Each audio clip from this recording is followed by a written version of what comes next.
Здравейте, скъпи зрители на подкаст Caught in the Motion. Днес ще имаме един много специален епизод с мен, главния водещ на подкаста Явор Иванов, и с моя асистент Кобрат Иванов, по-познат извън България като Куби. Днеска съм изключително развълнуван, защото госта не само е мой приятел, а може да разкаже много. Нашия днес специален гост е доктор Александър Христов. Добре дошъл при нас, Александре. Предполагам, че мога да ти говоря на малко име. Не се познавам отскоро. Имаме доста един същи интереси. Значи Александър, да го представя за нашите зрители и слушатели, които не го знаят, той е завършил бакалавърска степен по история като мен в Софийския университет Климент Охридски. Той продължава своето образование по история и завършва магистратура, като фокуса върху неговата магистратура и разработки са българско възраждане и българско средновековие. Но не до там спира своето образование Александър. Като един интелигентен и амбициозен мъж, той продължава и завършва докторатура в факултета по педагогика и социални дейности. И също така, Александър, бих добавил, че е една изключително колоритна личност. Той е бил в специалните части на българската армия, в средователен батальон, в парашютната бригада, така че ще имам удоволствието аз и моя асистент да зададем някакви въпроси, ако няма нищо против и на тази тема. И отново, добре дошъл. Добре дошъл. Аз имам честа да задам първия въпрос. История, ние си оставяме по душа, ние сме говорили с теб, нас ни харесва това с социалните действия, аз уча социални действия, но ние дълбоко в душата си оставаме историци. Първо сме историци, после сме всичко останало. Точно така. Защото това е призванието. Точно така. И аз имам удоволствие да задавам първия въпрос. Като експерт в средновековната история, аз бих искал да ти задавам въпроса: кой период в средновековната история мислиш, че е така най-открояващ се? Не само като величие, като нещо дало и на останалия балкански народи, и не само на Балканите. Кой е най-открояващия се средновековен период и кои са тези личности или личност, която наистина се открояват и България така мъничко повече може да се гордее, отколкото предишни и следващи периоди? Лично за мен, аз понеже съм специализирал в средновековна история, знаеш, така, личните ме пристрастия са Второ българско царство. Така, магистърската ми теза беше около така сепаратизма и феодалната структура на средновековните български владения. Акцентът мисля, че е периода след Иван Асен. Да, някой тук би казал, че това е малко разкъсан период, но лично за мен това си е типичното феодално общество структурното. Сега като цяло, за мен лично имам пристрастие по отношение на определени владетели. Не точно Иван Асен, може би Иван Александър, но и не е точно той. Асеневците, първите, за мен са така един от моделите, които са на владетели, но те всеки за себе си не може да бъде разглеждан еднозначно. Да. Лично аз, моето пристрастие е за Калоян. Сега Калоян е една колоритна личност, но това е специфично за асеневци. Всяко лято хода в Търново, знаеш, археологията там ми е така едно от хобитата, рова се гледам, но това, което тези хора правят, е наистина така модел, да. Иначе като цяло за мен е феодален такъв представител на аристокрацията е по-скоро севастокатор Стрес. Ако не се лъжа в Родопите, не? Да. Така че той е един от хората, така, които така ми е по-специфично, но това във връзка с интереса ми, защото моето изследване беше посветено на феодалните владения, феодалната структура, сепаратизма. Това е благодарение на научния ми ръководител, професор Георги Николов. Той така доста ме насърчи в това отношение, но имам и други интереси, не е тя само средновековието, като цяло късно средновековие от асеневци нататък. С плюсовете и с минусите. Светослав Стрес, ако не ме лъжи паметта, той е владетел в Родопите, от сепаратист, ако може така да го наречем, но български владетел, който по-късно преминава като васал на Иван Асен II, или бъркам? Той е васал, но тук има една тънка граница. Знаете, феодализма е система, в която всеки търси господар според интерес. И се променят нещата, дето се казва ежедневно. Да, то всъщност това е спецификата на феодалната структура, за да видиш кой къде отива, за да го видиш как всъщност в един момент амбициите му надскачат това, което са възможностите му. Това беше за мен интерес и акцента, за средновековието. Мисля, че това е. Да. Втория въпрос, също историческите въпроси, аз имам честа да ги задам, като наистина човек, който е влюбен в историята като теб. Кой е най-драматичният според тебе, най-драматично събитие по времето на българското възраждане? Кой е най-така драматичният период, който се откроява с, може би, ако искаш и с разглежда от различни гледни точки, като и аспекти, като героизъм, като драматизъм? Батак. Мисля, че това си е еталон. Сега може да има друго мнение, но не знам дали сте ходили в Батак, в Перущица. Това са градове, където... Аз не съм ходил, но всеки път, когато аз преподавам, помежду другото, на българските деца в Дъблин, в българското училище история, и когато чета Батак, аз се просълзявам и никога не мога да свърша стихотворението. Само си представям, само мога частично да си представя ужаса, който е бил там. Наистина минава всякакви граници на бруталността. Миналото лято бяхме в Перущица, в църквата. Не знам, ако има възможност, отидете да я видите. Тя цялата надупчена. Буквално надупчена като швейцарско сирене, не само отвънка, но и отвътре. Стреляли са с оръдия, горили са, палили са. Има костница, тя е махната в момента, но като цяло, когато го видиш на живо, вече го разбираш. Защото едно да си говорим за Батак, когато тиеш да видиш купчина кости и черепи, тогава вече можеш да си представиш и да осъзнаеш всъщност кое е специфичното за даден период, дали е лошо, дали е добро. Сега има и... Аз съм виждал такива в манастира, Тополо, брат, е манастира, или в Елхово, къде беше манастира и сме виждал такива, става въпрос, черепи и така да ги избити български... Това в Света Троица. Света Троица манастира, до Тополо, брат. И съм виждал, може би не е в този размер, в който е в Батак и Перущица, но наистина по-осезаемо мога да го усетиш, когато го видиш с очите си. Да. Но... Даже и аз имах възможността да ми покажат и скривалището, където са се криели, когато са ги атакували и как подземието са скрили и всичките са били набъцкани в такива тясни клаустрофобични места. Страха е, така да се каже, един от мотиваторите.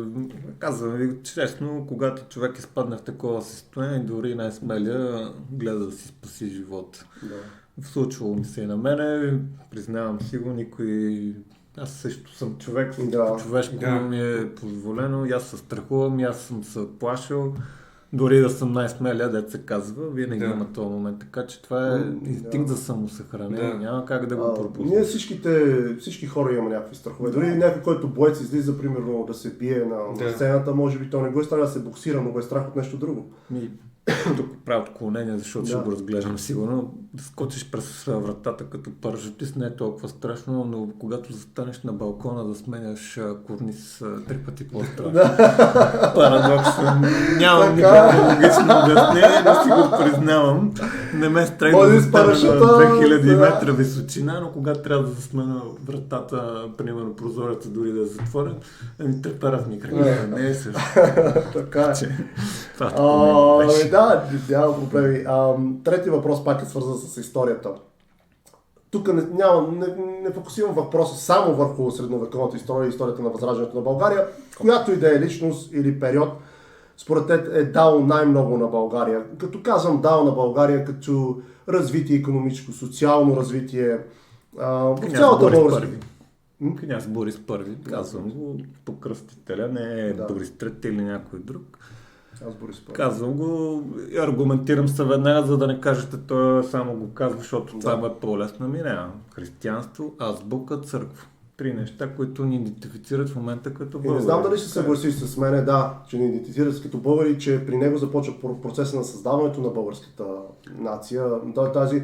Тази сплав, християнство създава сплав. Консолидация, но нация не съм съгласен, защото този термин е по-късен. Националните обединения са държавни. Но обединява славяни и прабългари в едно, правим една амалгама, когато вече те спират да се разделят. Това е за мен е човека, който наистина сега като погледнете дистанцията на времето, гледайте го от тази гледна точка, че го прави за кратък период. Много кратък, да. Да създадеш, т.е. да обединиш един народ с една религия, общ език и да създадеш църква, която да ти е подчинена, а не зависима от Византия. Малко да страни могат да се пофалят в втората църква след византийската буквално, ади арменската, ако махнем третата буквално. Буквално църква, да, която е национална, държавна. Така че това е за мен човека, модел. Сега, ако трябва да ги степенуваме, сигурно има и други. Сега, може би някой очакваше, че ще каже Васил Левски. Да, човека също има идеали.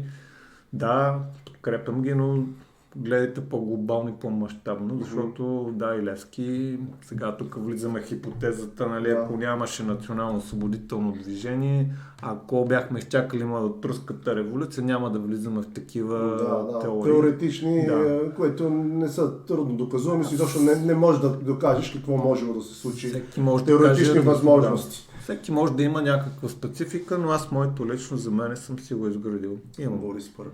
Да. Това са моите аргументи. Да. Благодаря ти за отговора. Вече ще дам думата и на моя асистент Кобрат Иванов. Виждам, че напира да зададе въпросите.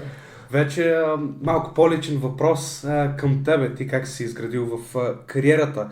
И на мен лично ми беше много интересно, когато прочетох този абзац за какво си учил и точно защо. Но моят въпрос към тебе е, защо се насочи към историята на социалните дейности в докторатурата ти, когато ти си учил история, българска история през... Тръгнем така по-далече. Историята беше призвание. Тук правя една вметка. Още в училище засичах учителя по история, който явно тогава оцени, че имам потенциал и така предложи да кандидатствам след училище, защото спорехме в един момент, бях не учил до зората на демокрацията, говориме, 90 някой, нямаше учебници, имаше записки. Да. И по Милен Семков учихме тогава, си спомням. И аз бях изкавал цялата книга и знаех, отделно гледахме истории, тогава навлизаше и ние бяхме жадни за информация. Попивахме и в един момент спорехме с него кой какво е направи. Мен ми се беше паднала темата за Сталинградската битка. Аз му казах колко сте жертвите, защото той седна каза, пише ти шестица, не дей да идваш до края на срока. Това ме мотивира. Историята беше ми интересна. Признавам си, че не е този единствения път. Още от 4-5 клас имах интерес. Беше ми интересно, хубаво. Доставаше ми удоволствие да чета. Реших, че това е моето. Абстрахирах се. Второ желание беше археологията. Не съжалявам, но историята ми даде достатъчно познание за археологията. Ако само археология беше, нямаше да е достатъчно. Продължих. Това си дойде естествено. Не съм се отказал не само да го завърши за висше, защото ме влечеше, четях. Постоянно четях и надграждах. Да, харесваше ми основно средновековието. По отношение на втория въпрос, защо в социалната сфера, средновековието вече всичко е написано. Единствено в момента се въртат някаква фактология, дали имало някаква кореспонденция с Калян, с франките или коя година е всъщност покръстването в кой индикт на... макар че те не са чак толкова важни това. Социалната история за мен беше предизвикателство, защото първо изобщо нямаше да кандидатствам. Колега, който бяхме заедно бакалаври, тя беше в педагогиката, каза, тук се отваря едно място за докторант. Вика, ела да видиш история на социалната работа. И аз съде викам, какво е това живота? Не знам за какво стана въпрос. Отиваме на среща, дават ми един учебник, аз почвам да го чета, гледам с толкова фактологически грешки, викам тия как хора учат по това нещо. Оказва се, че преподавателя разбира принципите на социалната работа, но исторически няма това, което е основата. И аз викам, тук има страшно голям потенциал и поле. И оттам дойде. Тя ми предложи научния ми ръководител, станах и докторант, история на социалната работа. Сега имахме колебания какво точно, защото аз бях в средновековие и възраждане и викам, какво ще пише па там. Нямам никаква представа. 6 месеца избирах.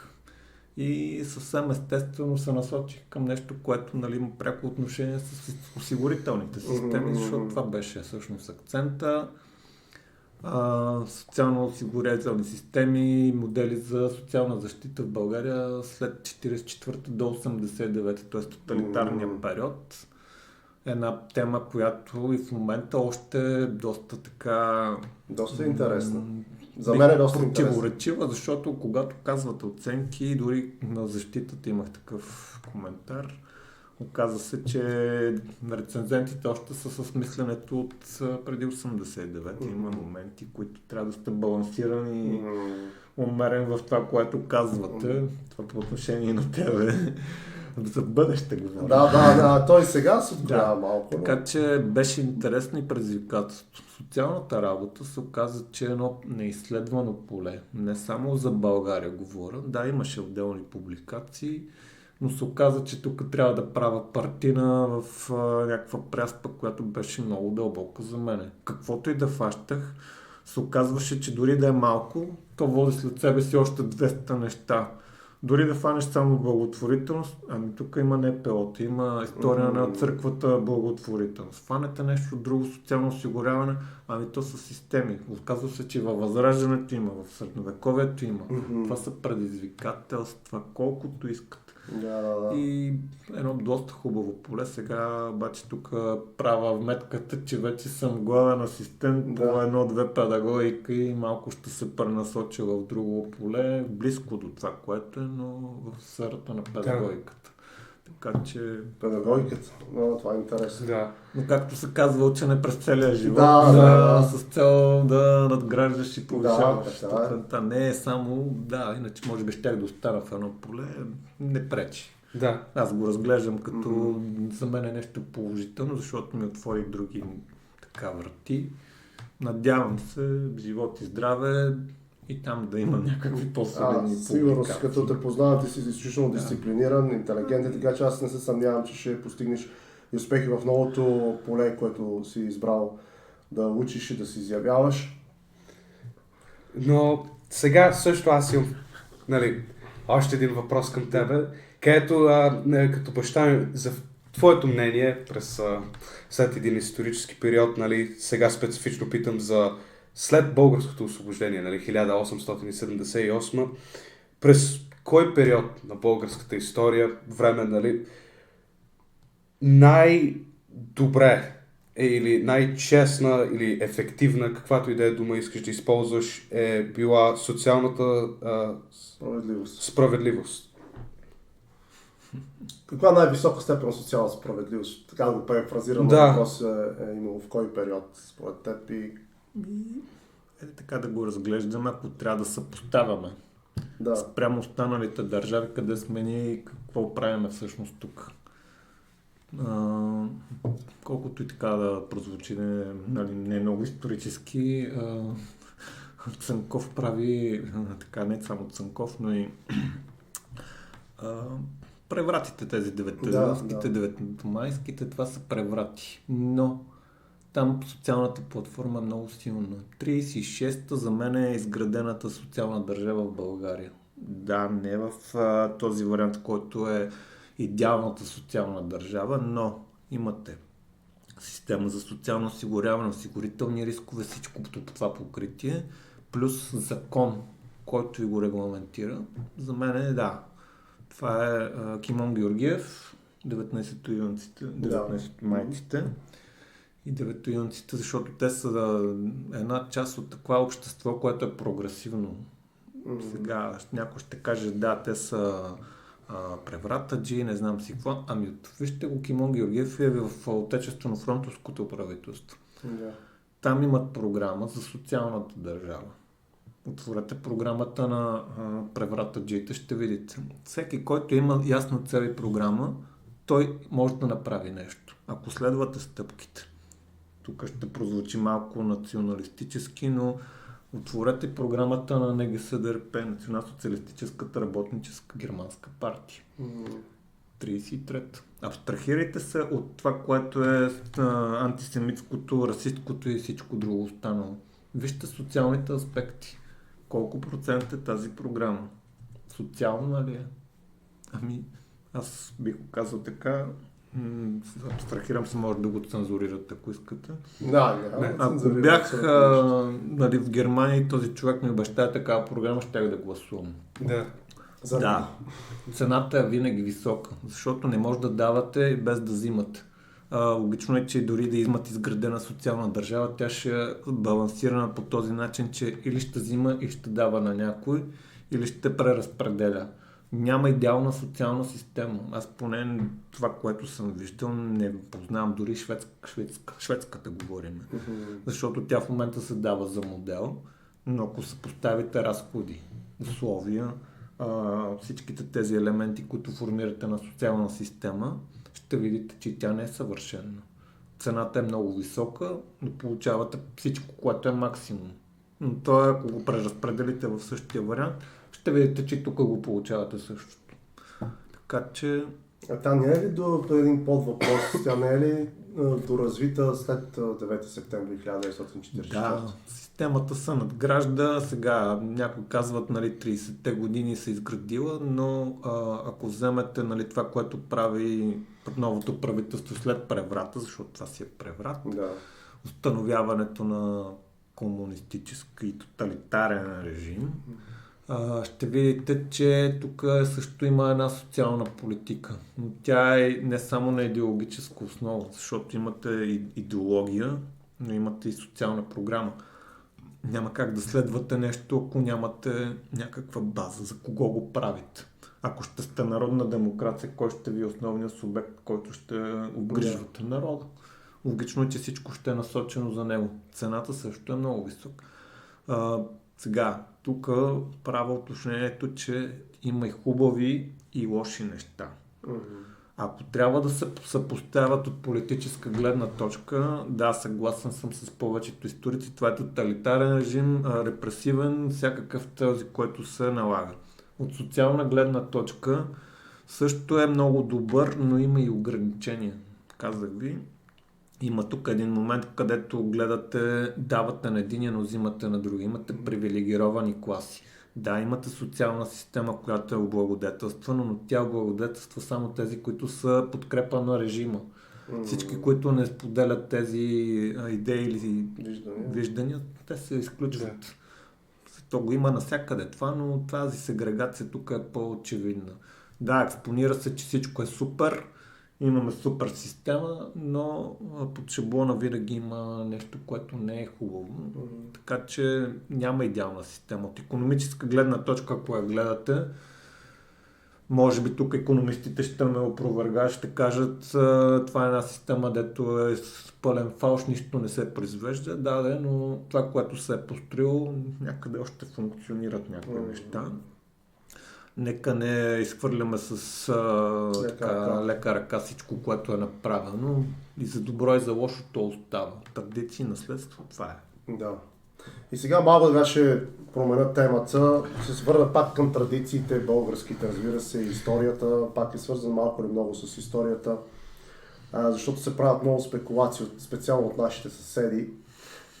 Но аз ще стана на теб да отговориш на този въпрос.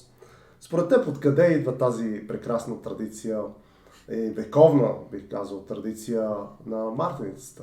Според теб, откъде са корените на тази традиция? Тук ще отговоря по два начина. Един е от чисто личното ми мнение и втория от социалното ми, което предполага, че трябва да спазваме добрия тон, европейските ценности и всички останали. Да, ние сме част от едно общо.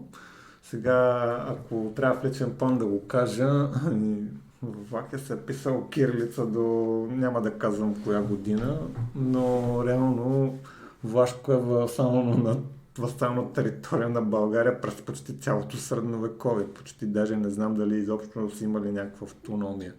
Солниците в Карпатите са български.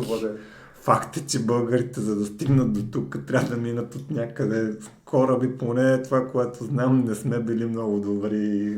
Мироплаватели, да. Да. Сладки еднодръвки, дето се опитваха да ни казват, че сме минавали, съмнително за мен, така че няма как да не се влият тези традиции. Това са територии и сега да абстрахираме се тук между регионалните противоречия. Всяка държава ги има. И сърбите с Косово, и Босна, македонците с албанците и с нас, гърците с македонците и нас и турците. Това са балкански реалности. Факт е, че имаме общи традиции. Факт е, че сме живели колко 4-5 века заедно. Споделяли сме едно и също. Влахия, да, била е в леки граници автономия, но като част от това, което е останало, логично е, че ще прилагат празници. Празниците са направени, за да могат да се събират хората, не да се разделят. Ако това ни събира и ни прави по-добри, защо не?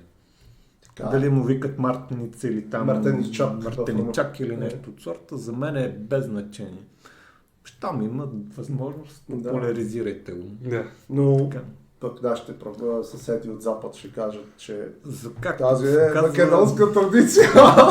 Значи за нашите югозападни съседи Югозападни, да, защото казваме или добро, или нищо, и обикновено нищо не казваме, защото няма как да кажем нищо добро. Да. Той нещо интересно попадах, аз ще си позволя да го кажа, защото аз съм водещ и ти като Господи така много дипломатично се ограничаваш, което е прекрасно, но аз не мога да се сдържа. Професор Божидар Димитров беше казал, питаше риторично въпроса, с какво се отличават българите в Бесарабия и българите от Македония. Бесарабските българи се убиват да ти обясняват на руски, че са българи, българите от Македония се убиват да ти обясняват на български, че не са българи. Нещо такова се получава. Сега бъдете толерантни, да, има ги тези противоречия. Аз имам студенти от Македония, от Украйна, от Молдова и от Сърбия имам, така че когато стигне до такъв момент, трябва да сте малко умерени. Да. Забравете пристрастията. Ние сме вече в модерните времена, живеем заедно. Ако паднат границите, това няма да има никакво значение дали сте македонец или сърбин. Да. Когато нямате граници и свободно движение, какво ви пречи да говорите? Ние се разбираме от двете страни. Дали на сърбски, дали на македонски. Дали на български. Ами вижте до Северна Гърция, всичко там говори български. Да. Както се казва, добре, че не останахме на три морета, че щехме да си говорим, нямаше къде да се застроят толкова плажове. Да. Тоест, важно е да се разбираме. Обиквал ли си пляскавица ли? Какво е да Пляскавица. Да. Има ли нещо близо до нас? Като вкус? Сега, какво да ти кажа, за мен това си е много по-голямо от теб. Отстрахирам се. Добре, да. Значи сърбите обичат по-големи кюфтета. Не, гледай го в тази гледна точка, техните порции са по-големи. По-големи, да. Се нахраниш. Нашите са по-икономични. Шегувам се в шегата. Сега дали му викате шопска салата или гръцка салата или руската салата била френска салата.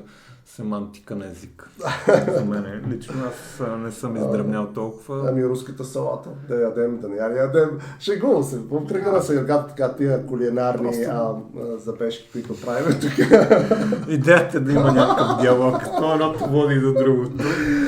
Да, дали са сармали или сарми няма значение в Румъния. Или гушки. Гушки, някои им викат гушки, което е малко странно, но това е идеята, защото като са обгърнати, се едно са гушнати, така че това е регионални особености. Те има така романтично виждане. Чудесно, няма гърнато, чудесно, по-добре отколкото разделени мразещи си. Да, някой път гледате думата, когато имате някаква дума, тя ви дава всъщност и корена. Когато е мартеница, мартеничок или каквото и да е там, ами вижте му корена какъв, за да мога да разберете. Така е. И аз съм голям фен на, да го кажа по-съвременно или по-простено. Фен може би не е правилната дума, ама изключително много имам респект към Влад Цепеш. Ето дори в твърде вероятно, където е погребан самия остров, се казва Снегов, от сняг, нали? ако нали тръгнем в тая посока, нещата са логични. Сега тук за семантиката на румънски и влашки език. Цепеш, каква дума е? Може би отцепя. Български да, защото отцепи. Ето ви го български корен, ама иначе колонабиват ли какъв? Да. Това е като дръсни пали клетчиска, по-сложният термин. Цепеш, когато имаш такъв упростен термин. Цепиш, да. Той ги нацепва, не ги нацепва. Особено ако идват от Мала Азия. Абстрахираме се от такива етно-религиозни... Това така е било, това е самата истина. Просто е, че търсиш семантиката, нали, какво е във Влахия, какво е в България. Ето ти ги корените. Да. И сега да включим и малко да посменим към по-личната реалма. Точно за хората, които не знаят, нали, ти си служал като в разузнавателния батальон. Ти какво точно правиш в твоята служба? Значи това, когато го запишеме, после ще трябва да те убия и да спреме записа и да го... Не, шегата на страна. Мално служил съм. Карах пред казармена подготовка. Бях парашутист. Исках да съм парашутист. Комисията, когато стигах, имах целия набор. И бяха и радисти, парашутисти, шофьори, не знам си какво е. Полковника седеше и вика: момче, къде те пращам, избирай си, вика, поделение, защото с тия курсове пред казармена, викам, можеш да избираш всичко. Да. И аз викам, задължително искам Пловдив. Това беше условието ми. И беше така един от аргументите. Той вика: момче, вика, ти си 20 кила мокри дрехи, вика, как ще пратиме там? Викам: не искам там, жив, мъртъв там, каквото и да е. Да скачам с парашут. Да, аз имах 17 скока преди казармата. Това не го знае. Това е много. Това почна като хоби ли или просто... Живея срещу бажурище. Да гледате всеки ден как скача някой, тогава се скачаше много пред казармата подготовка. Тук мога ли да направя отклонението, за да разясня? Да, разбира се. Нямах още паспорт. Решавам, че ще ходя да скачам с парашут. Чувам от някаква позната, че там се скачат, записват, отиват и скачат. Тя с луда глава, демокрация, знаете какво е. Всеки се прави на кой е по-плана. И отивам аз. Отивам моята инструкторка, ме вижда, аз някакъв лапет, тя вика: искам да скачам, тя вика: ще запишем, а вика: на колко години си? Аз викам: нормално, на колкото трябва, нали, казвам. Тя викам: добре, вика, служебна бележка от майка ти, баща ти, снимка от паспорт, ксерокопия от паспорт. Аз викам: нямам такова нещо, нашите като чуят няма да ми дадат. Какво правя? Викам: паспорта ми се издава, излагах я, нали? Тя каза: добре, служебна бележка от вашите, че са съгласни. Аз фащам, пишат бележката, фалшифицирам подписа на нашите, носа, поставям, не им казвам, че ще ходя да скачам. Ходя 6 месеца тренировки, наземна подготовка, теория, уча с хода. Отивам, скачам, връщам се, казвам на майка ми, тя припадна. И вече го беше преживяла, но когато вече знаеше, ме гледаше и, нали, когато имаше скокове, седи долу и гледа с бинокъл. И аз съм щастлив, защото и тя знае, да, той самолета правеше кръгчето и си скачаме, както и да е. Проблема беше, че бях толкова прекалено ентусизиран, почнахме 80 човека курс, накрая бяхме само 6. Аз обаче оставам и продължавам, искам да скача. Тя вика: ти с това ухо, защото имам здравословни проблеми, не мога да скача. Викам: не ме интересува, ако ще скача. Включваме във втората група, втори модул. Обаче вече ставам помощник, нали, с статут на не инструктор, но на помощник. Скатавам вече парашути по-бързо, от който и да е. Правя всичко по-бързо, скачам, нали, покривам разряд, отварям резервен парашут, скачам ръчен скок, вече имаме 1000 метра, 1300 метра скачаме. И аз вече съм направил всичко до, дет се казва, втори разряд. Дет се вика почти дипломиран парашутист. Идва време за казармата, влизам вътре, нали, идва повиквателната. И аз седя в почтата, гледам повиквателната и викам: дано да е 32 990, дано да е 32 990. Отварям, гледам 32 990, щастлив. Сбъдната мечта. Да. И това беше за мен така най-щастливия миг. Отивам където искам да бъда, искам да правя това, което искам да правя. Отивам, оказва се, че аз съм най-слаботелесния в цялото поделение. Едва съм 55 кг, почти 57 кг. Най-лекия в цялото поделение. Оказва се обаче, че съм с най-много скокове от всичките, включително и от ротните командири на учебния център. Защото те идват някакви зелени от военното училище. И аз си нося парашутната книжка, защото там се пише. 17 скока. Он отваря, викат ме в щаба, гледат ме като извънземно и вика, момче, вика, ти къде си скачал? Вика, тази книжка не е вярна. Викам, как не е вярна, хора? Викам, то всичко е подписано и подпечатано поделение, полковник, подпечатано за пеща. Той вика, не е възможно, вика, той е твоя лейтенант, има, вика 7 скока, ти вика, имаш 17 ръчни, вика, имаш почти втори разряд, той вика, няма даже още разряд. И аз викам, и така се случи, викам, случи се, и той вика, не мога вина. И това беше хубав момент, сега другото, сега не се залагайте, че парашутизм е само скок. Това е най-гадната служба.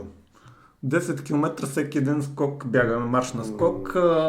Това си е буквално, вие сте си пехотинец до момента, в който се приземите. Докато кацата сте парашутист, оттам нататък сте си кашик. Така че имаше и хубави моменти, но като цяло щастлив съм, служих в 2 поделения. Колко скока имаше? Да, тото. Там не скачахме, тогава беше Жан Виденовата зима, имаше големи проблеми, но когато, кризата дойде, стреляхме на стрелби с по 5 патрона, няма да го коментирам. Да. Ние сме стреляли с малко. След казармата върнах се. Повечето ще кажат, няма какво да правиш, защо исках. Имам още 2-3 скока, имах 3 скока допълнително с една нова система, защото знаех, че ще дойдат нови парашути и исках да хода да скачам. Но понеже бях вече в извъннаборна възраст, трябваше да си плащам. Не ме спрям. Ходих и скачах. Така че бях щастлив в това отношение. Най-хубавите ми моменти са, колкото и парадоксално да звучи, на божурище. Дъжкал, студ и пек и всичките тези емоции, защото когато го правиш с кеф, ти доставя удоволствие. А когато го правиш по принуда, не е логично. Да. Караш го машинално, не се отдаваш, съдял съм зима, студ, лед, по летището в кал, дъжд, киша. Всеки ден това да пътувате с автобус до летището си беше геройство. Автобусът беше на час и половина, не на 50 минути, а на час и половина.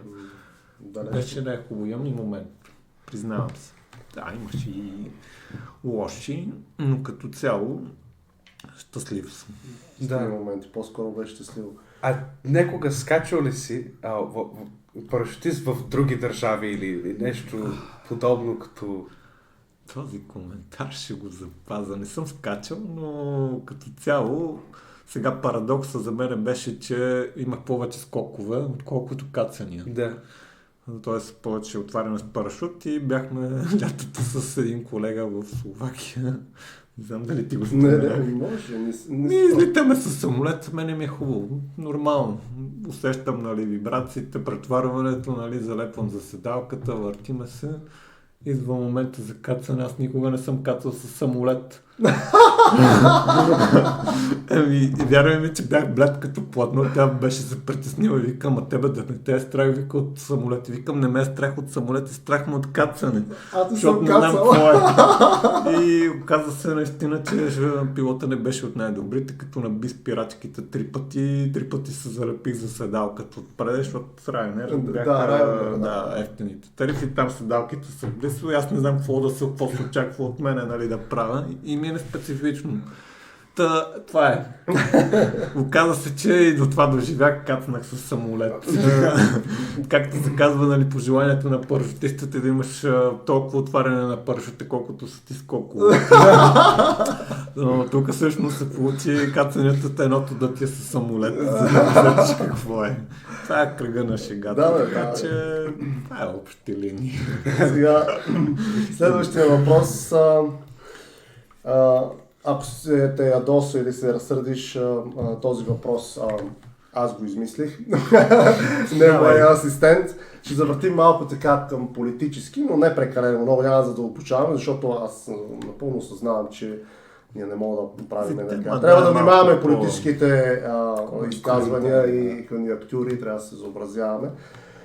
За съжаление, аз не винаги го правя за добро или за лошо, но както е, въпросът ми е, не намираш ли доста сходни неща като цяло при провеждането и налагането на политики от времето на Сталин и Хитлер и днешния неолиберален модел в Европейския съюз?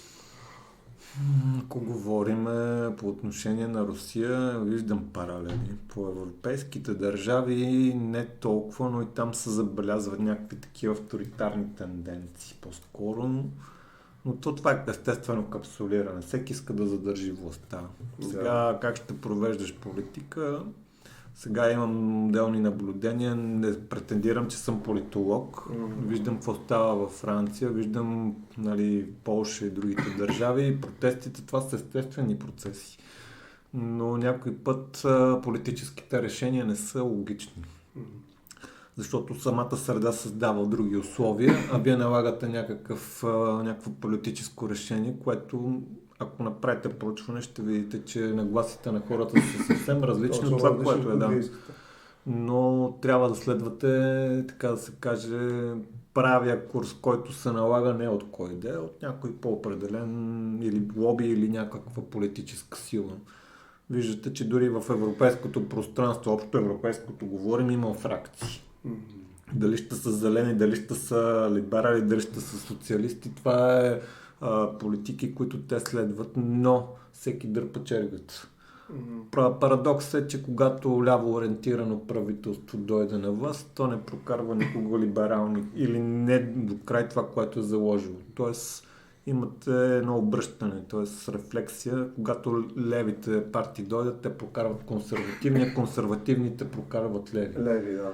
Това е с цел, за да може да привличате електорат. Ама тук това е политическа семантика. Като цяло, в началото така, не само, дори в момента, ако говорим за Русия, става въпрос. Да, аз по-скоро... Русия има така, там нормално, там традициите няма как да се сменят и с 10 поколения. Там ако няма човек, който да ги насочва, няма да прокопса така голяма държава. По-специфичен модел е Турция в момента, защото вчера, не знам дали видяхте. Да, спечели с изборите за първи път от доста години. Това не значи, че Ердоган ще падне, тук просто ще има едно консолидиране лично за мен, но факт е, че и дори най-така авторитарните режими имат предел. Говорим и за нашата политическа система. Виждате, че това са фактори. Сега не мога да кажа как ще се развият нещата. Аз винаги съм социално ориентиран. Това обаче не означава, че имам изцяло леви убеждения или изцяло консервативни или либерални. Аз съм по-скоро умерен. Буквално мога ако трябва да се позиционирам в пространството, центрист на центризъм, буквално центристка някакво такова течение, защото нито в ляво, нито в крайно дясно или крайно ляво. Няма умерен. Сега факторите винаги провокират. Не може да давате еднозначно мнение, защото субективизма винаги го има. Ако кажете че трябва да вкарваме жито от Украина, за мен не е проблем. Ама ако съм зърнопроизводител, какво ще правя? Ще имам вече друга нагласа и друга политика. Тоест това си е една рефлексия. Рефлексията определя всеки според настроенията, буквално така го разбирате. Защото... Да, и как засяга неговите интереси или светоусещане, мислене. Всеки има различно мислене, няма как да сме еднотипни, то това всъщност е идеята на обществото. Не може да сме шаблонни, защото когато сме шаблонни, виждаш какво се получава. Вървиме в една русло, накрая се оказва, че 10 човека викат, ама то тая грешната посока, ама един вика, да, ама тук ще вървиме. И какво се получава? Блатото.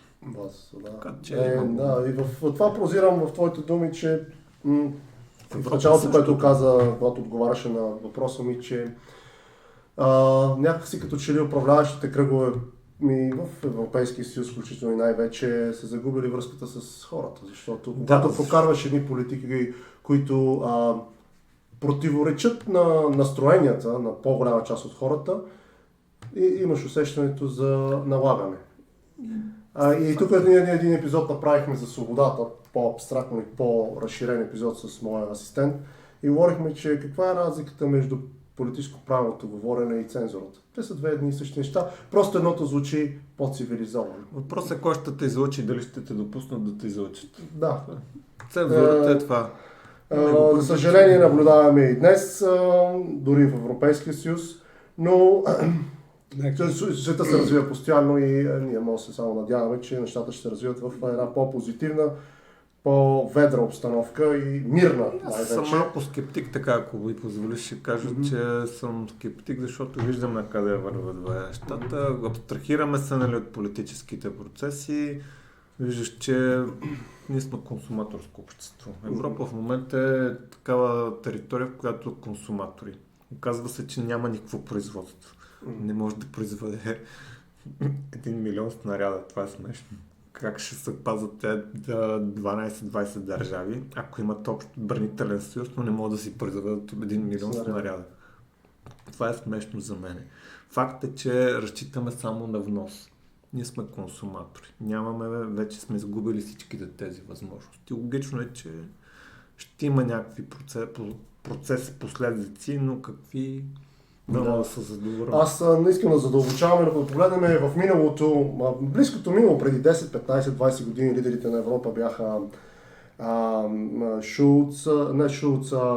Шльодер във Франция, нали, в Италия беше Берлускони, Блеер в Великобритания. Те предпочитаха да работят с Русия, да не правят огромни разходи за оръжие, но когато коренно се промени политиката, което ти отбеляза, когато, нали, се настъпва една конфронтация, няма да кажем, нали, да посочим с пръст кой е виновен и кой не, и кой е по-малко виновен и кой повече, но когато се конфронтираш с една супер сила и да не можеш да си произведеш снарядите, е най-малкото глупо. Това за мен е смешно. Начин да захранваме Украйна, когато се раздели с Русия, имаше втората по големина армия, третата по големина армия след руската и американската. В един момент се оказа, че складовете са им празни. Аз задавам тъпия въпрос от 94-та година до сега. Това са почти 20 години. Къде са го продали това оръжие? Да, там има доста така индикации за сериозна корупция във върховете на управление, което наистина е най-малкото отблъскащо и потресаващо, защото цяла Европа сега е заложник на тая политика. Че никой няма да излезе победител от тази война, дори Русия, дори Украйна, или дори Европа или САЩ. Последиците са десетилетия. Да, и печелившите са големите компании за оръжие в Америка, големите конгломерати като Lockheed Martin и така нататък. Те ще излезат с големите печеливши от цялата, както винаги е ставало. 10 000 хеликоптера в Виетнам, на кой му е пукало тези компании, колко хора ще умрат. 10 000 хеликоптера, само ако изчислим 10 000 хеликоптера, които американци губят в Виетнам, това са милиарди. Плюс боеприпаси, плюс напалм, плюс самолети. Една ракета, точно това четах, немска ракета се оценява не знам си колко милиона.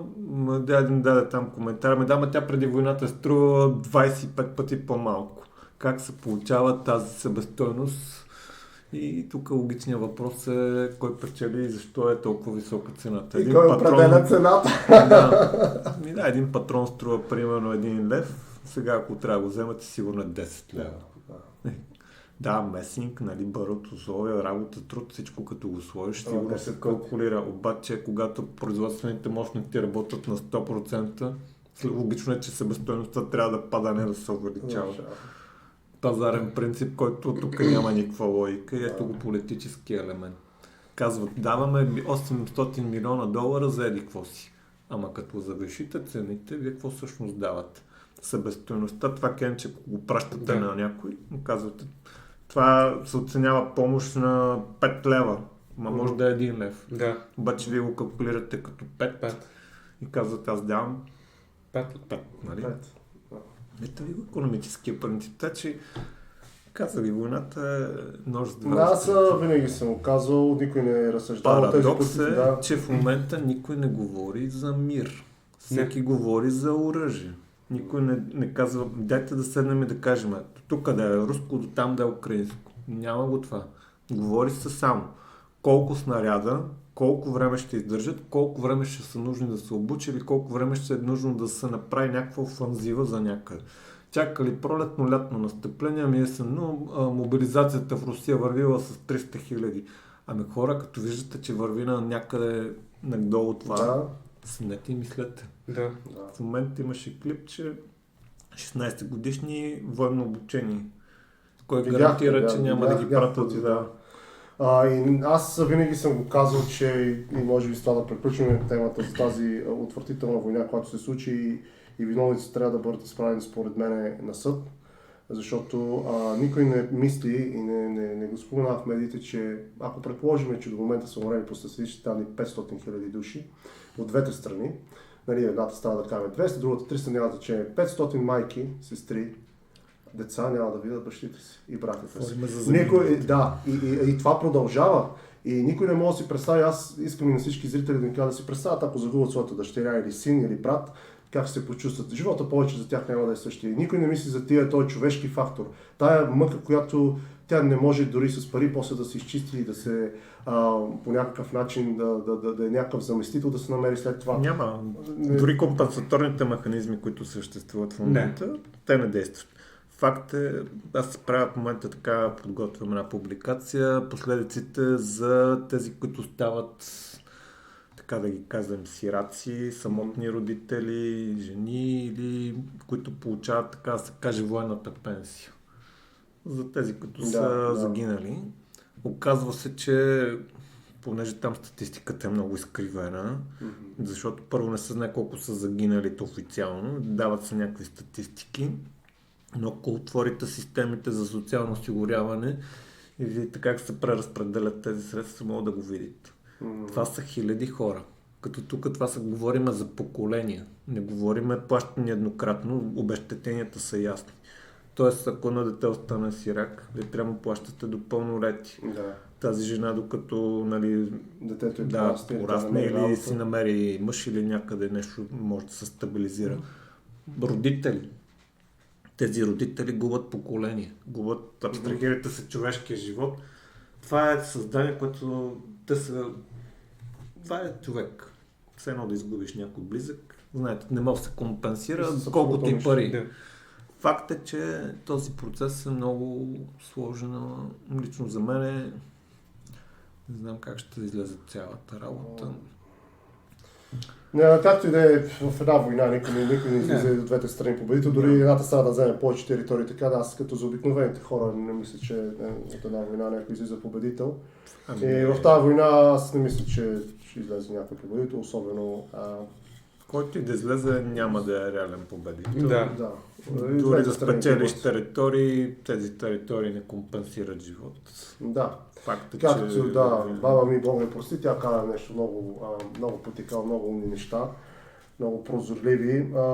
Един ден аз бях така на 15, изпълнен с националистичен жар и патриотизъм. Казах и трябва да си върнем на Македония, тя ни принадлежи. И баба ми каза нещо много проницателно за жена, която е без образование. Тя каза, Чедо, ако аз те загуба тебе, защо ми е тази земя? Защо ми е тази земя? Вика, ако ти теб те няма. Логично. И така, че който ще победи в тази война, дали Донбас от едната или другата страна. Халал да му е. Да, то... Така да се каже. Да. Да, но не се стига до там. Да.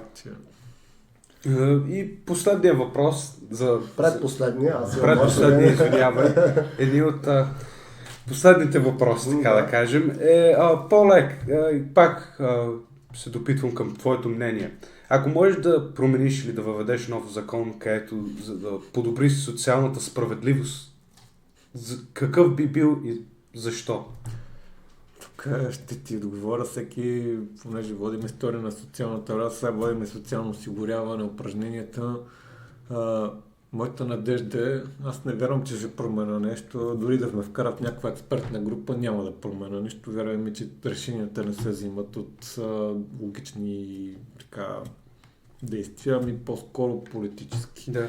Но моята надежда е някои от студентите, които минават през мене, да е поел някаква информация и дай Боже да влезе в някаква експертна комисия или партия, за да прокара нещо. Има много неща, които трябва да се променят. Страхираме се, че социалният ни статус е сега много нисък. на дъното на Европа сме, както и да го гледаме, колкото и да се опитваме да влеземе, за да ще вкарат и еврото, но факт е, че сме най-ниско. Имаме много проблеми, говорим и закона за пенсиите, правилата там сега се урегулират, но факт е, че имаме демографски срив. Това променя целият баланс на всичките системи. Ако вие нямате осигурителна система, който да плаща осигуровки, няма какво да правите. Какво се очаква, че ще правите? Дефицита на социалното осигуряване в момента, знаете ли колко е? Няма да го споменам, защото спрях да го следа преди 4 години. Преди пандемията беше 40 милиона бюджета, сега в момента е 400 милиона. Милиард и 400 милиона. Даже не съм сигурен дали не ви лъжа с цифрите, но смятайте колко е нараснало. Да. Като имаш предвид, че тук вноските на държавата са баснословни. Говориме в процентно съотношение. Държавата компенсира всичките дефицити. А това е страшно голям паро. Не знам сега, лично за мен закони, този, който сега за деинституционализацията също е недомислен. Закона за образованието също има потенциал да се променя, но там не мога да кажа дали формата, която се иска или това, което съществува оптимално. Има малко така разнопосочно мнение. По отношение на другите закони, да, за стимулиране на майчинството. Да. Това е може би един от така законите, които не е много домислен, макар че е тук. Обръщам внимание, че България е с закона, който за най-дълго майчинството. 2 години, кодекса за социално осигуряване. Да. Това си е регламентирано. Факт е, че плащанията са много малко. Не се насърчава раждаемостта. Как се очаква да имаме демографски пример, когато вие давате социални помощи на майките, които са не могат да си покрият за дете се вика палените да вземат. Да.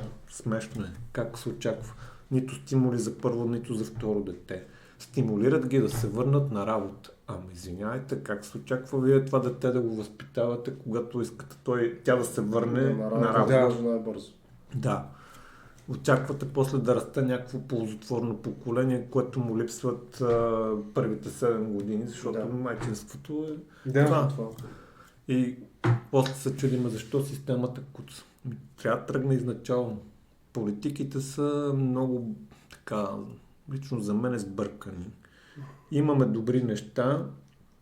Проблемът е, че в момента вкарваме това, което ни се налага. И това някой път е деструктивното.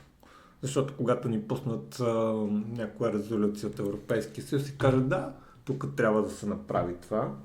И ние казваме да, хубаво, ама то не е функционално. Те казват да, ама ние няма да ви пратим пари по фонда за възстановяване и развитие и тук всички чакат на това, защото няма откъде да има. И казват, дайте ще го приемем и последиците вече се натрупват и наслагват. В един момент се оказа, че след 10 години тук ще е някакъв хаос. Няма как да се оправи, ако не се мисли. Да, той е свързан и с моя последен въпрос към теб. Аз мисля, че този проблем, за който ще те запитам, не може да се реши само с закон или закони. Мисля, че тук трябва общо обхватни действия, привличане на инвестиции, както ти спомена, стимулиране на раждаемостта и отглеждането на повече деца. Но според теб, какво може да се направи, за да се намали или, ако не да се изкорени изцяло, да се намали бездомничеството в България? По принцип това е забранено. Като законодателна рестрикция, има го в Конституцията, няма никой право да проси, т.е. предполага, че по закон тези хора са в нарушение. Но логично, че трябва да има система, която да го контролира и да го ограничава. Но като практика, дори в исторически план, това няма как да се ограничи. Това е резултат от много фактори, но най-вече от икономически. Хората няма как да отидат на улицата, ако нямат дом. За да имат дом, трябва да имат условия. Не може да има жилището да струва 150 хиляди евро, а ти да изкарваш 1200 лева, какво се очаква да платиш? Това няма никаква икономическа логика. Тоест по тази логика, ако ти си вземеш жилище, трябва да ти оставят средства, трябва да си плащаш жилището И дете се вика да отгледаш и деца. Ами да обяснете ми, аз поне нямам никаква така логическа Мисъл и обяснение, да. Да, опираме пак до волята на политиците, политиките. Както кажеш, никой не има закони, но те не се спазват. Както виждаме, между блоковите пространства в София се превърнали в пивници. Това е забранено да се пие навън, но всичко се случва. 2000 и някой, не си спомня точно коя, в България по улиците бяха загинали повече хора, отколкото в Ирак. Така че тук пак опираме до неспазване на законите, неприлагане може би на политики адекватни, привличане на инвестиции и така. Че няма закони, просто че не се спазва. Защото се оказва, давам го за пример, когато един го спазва, другия вика, той е луд. Ти не го спазваш, той не го спазва, аз го спазвам. И какво се получава на практика? Да.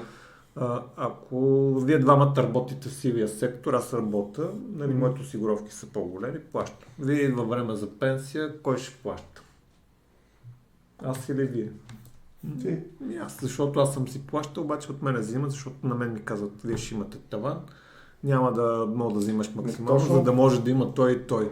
Ето, ако вие сте солидарни, както аз съм солидарен, тогава може да се промени. Проблемът е, че никой не е солидарен. Това е българския менталитет. Ама ние защото живеем дълги години в Ирландия и по някой път тази солидарност се тренира. Тренира се, примерно да не се кара пиян, като ти вземат колата, вкарат те в затвора или огромни застраховки се плащат след това, като ти върнат нищото в Ирландия, трябва да се изкара на много, ако сте пили на промилите са много високи. Да. Тук не ги ограничава. Взимат ти книжката, пак се качваш и пак караш. Ама пак да вкарат в затвора, следващия път няма да се качваш. Системата не е направена за превенция, а за... Буквално затворите за мен в България са курортни селища. Така го разглеждам. Не можеш да отидеш в затвора, да лежиш, да те оправда след определен период, нали, за добро поведение. Убиваш човек, признаваш го и това ти намаля присъдата. Аз не го разбирам това или аз нещо съм сбъркан. Няма никаква логика да отнемеш човешки живот, за това, че си признал, да ти намалят присъдата, при добро поведение да ти спадне с още една трета, ти всъщност излежаваш една трета от възможна присъда. Да. Седиш в затвора, какво правиш по цял ден, не те превъзпитават, не те променят, и ти седиш там на курорт. И накрая се оказва кой плаща сметката. Знаете ли колко е бюджета на главна дирекция изтърпяване на наказаните в България? Те са по самостоятелно перо, което с ранг на... няма да ви казвам на какъв бюджет. Защото това са издръжка на всичките тези затворници за храна, охрана и материално-техническа база. Ние работим за затворници. Ако така зависиш от мен, бих приложил един тоталитарен принцип. Тия хора или да правят павета, или да правят пътища или каменоломната. Труда изгражда и облагородява. Лично мнение не го... Аз го споделям същото мнение, мисля, че така се превъзпитава, но също и така, както в ирландския модел, действат. Ако законите действат, които са приети, има ограничаване сериозно на престъплението, независимо от какъв характер, макар че в Европа наблюдаваме едно покачване на престъпленията, на една по-голяма бруталност, една по-голяма агресия. Може би факторите са много, от тя няма да ни стигне цяла вечер, може би за тази тема. Аз искам изключително много да благодаря на моят приятел доктор Александър Христов, че откликна на поканата за този прекрасен разговор. Надявам се, че се е получил по-така неформално. Аз мисля, че много добър епизод се получи. Някой път сигурността върви и задава някакви рамки, които не са така... Може би малко тектителни за всички страни. Мисля, че каза много интересни неща и както преподаваш, така и може би някои от нашите зрители и слушатели ще си вземе бележки или пък ще вникне в неща, в които не е вникал до тогава и ще промени малко България за по-добро. Дай Боже, всеки се надява, ще видим резултата. Така се казва, до когато стигнем на пределна възраст, да има кой да ни гледа. Това е. Дано. Ние докоснахме много теми. Но аз си мисля, че беше много интересен и колоритен епизод. Надявам се, И Дарио. вече това е към зрителите. Ако сте го изгледали целият епизод и ви е харесал не само този епизод, но и канала, ако го разгледате, не забравяйте да натиснете subscribe бутона и камбанката за нотификации. Ще се видим следващия път.